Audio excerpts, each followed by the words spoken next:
안녕하십니까. 법무법인 평안의 득공이 변호사 최봉균입니다. 오늘은 지난 시간에 이어서 성범죄에 관해서 좀 설명드리고자 합니다. 잘 들어주시면 도움이 되실 거라고 확신합니다. 성범죄 피해자가 어떤 마음가짐을 가져야 할까요? 네, 피해자는 어떤 상황에서도 절대 스스로를 탓하지 말아야 합니다. 성범죄는 결코 피해자의 잘못이 아닙니다. 사건을 신고하는 것은 가해자를 처벌하고 더 이상의 피해를 막는 중요한 과정입니다. 피해 사실을 부끄러워하지 말고 전문가의 도움을 받아 용기 있게 사건을 해결하는 것이 매우 중요합니다. 성범죄 피해를 당했다면 가장 먼저 해야 할 일은 무엇인가요?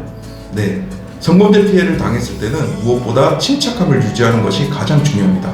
당황하거나 공포감을 느끼는 것은 자연스러운 반응일 수 있습니다만 빠르게 사고를 정리하고 적절하게 대처하는 것이 피해자 자신을 보호하는 첫걸음입니다.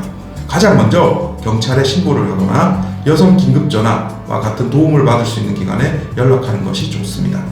성범죄 피해를 당했을 때 피해자의 안전을 보장해 줄 수 있는 기관이 있나요? 네, 성범죄 피해자를 위한 전문기관인 해바라기 센터가 있습니다. 이곳에서는 심리적, 법적, 의료적 지원을 종합적으로 제공하며 피해자가 안전하게 상황을 해결할 수 있도록 돕습니다. 해바라기 센터를 통해 사건 초기부터 전문가의 도움을 받는 것이 피해자의 권리와 안전을 지키는 데 매우 중요합니다. 방금 말씀하신 해바라기 센터에서 구체적으로 어떤 도움을 받을 수 있나요? 네, 해바라기 센터에서는 피해자의 심리적 회복을 위한 상담뿐만 아니라 법적 지원, 의료적 치료 등 다양한 서비스를 제공합니다. 특히 피해자의 혈액 속 알코올 농도 측정, DNA 검사를 통해 성범죄가 발생한 상황을 구체적으로 증명할 수 있습니다. 이처럼 종합적인 지원을 통해 피해자는 법적 보호를 받을 수 있습니다.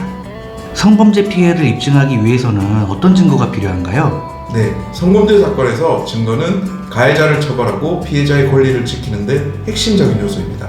대표적인 증거로는 CCTV 영상, 블랙박스 기록, 피해자가 입고 있던 옷 등이 있습니다.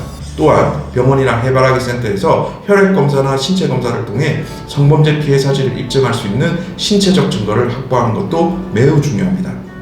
피해 사실을 기록으로 남기는 게 중요한 이유는 무엇인가요? 네, 피해 사실을 주변 사람들에게 알리고 기록을 남기는 것은 추후 2차 피해를 방지하고 증거로 활용될 수 있기 때문에 매우 중요합니다. 피해 사실을 카카오톡이나 문자 메시지로 다른 사람들에게 알리고 이를 기록해두면 나중에 법적 절차에서 중요한 자료로 쓰일 수 있습니다. 통화 내용이나 메시지 기록도 보관하는 것이 좋습니다. 성범죄 피해를 당했다는 것은 결코 부끄러운 일이 아닙니다. 오히려 보호받아야 될 일인 것이죠. 여러 가지 도움을 줄 수 있는 기관들도 있고 여러 가지 권리 보호 수단들도 있기 때문에 적극적으로 신고를 하셔서 보호를 받으시면 좋겠습니다. 감사합니다.